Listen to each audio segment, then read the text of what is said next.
rethink that action. Sabi ko, oh shit, baka nga there's something wrong with react. Gian of Cup of Joe clarifies style meme issue.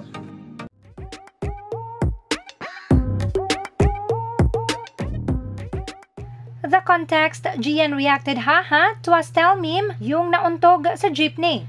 Now, as per Gian, he reacted because the meme was funny. Hindi umano niya alam na isang basher ang gumawa ng meme na yon to face shame style. Ang inakala umano niya ay gawa lang ito ng mga fans, which may point naman dahil kahit tayo mga fans ay gumagawa din ng funny memes sa ating mga idols. Pero yun nga, nang mapansin ito ng iilang mga 18, ang iba ay na-disappoint at ang iba naman ay nagalit, which is understandable dahil alam nga natin na ang meme na yon ay gawa ng mga basher. That is why Gian clarified this issue.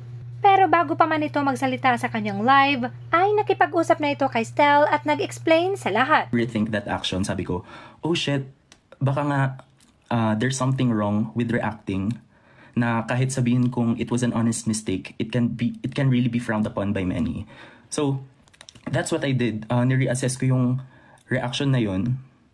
And yun nga, nung nag-react ako doon, I didn't know the context of the post. All I know is, it was one of those fan idol bardagulan na yung fans gumagawa ng meme ng pictures ng idol nila. Like me, kami, Cup of Joe, every time na parang meron kaming picture na, like, I was called names, like, paano ba?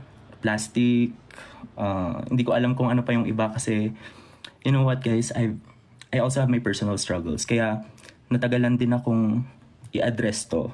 Kasi, I'm also battling internally, kaya hindi ko siya ma-handle.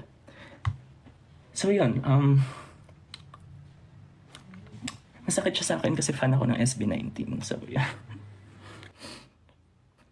Okay, I felt better naman kasi I got the assurance from Stell. Now for me, yes, Gian did reacted, but I can see that it is done without malice against Stell.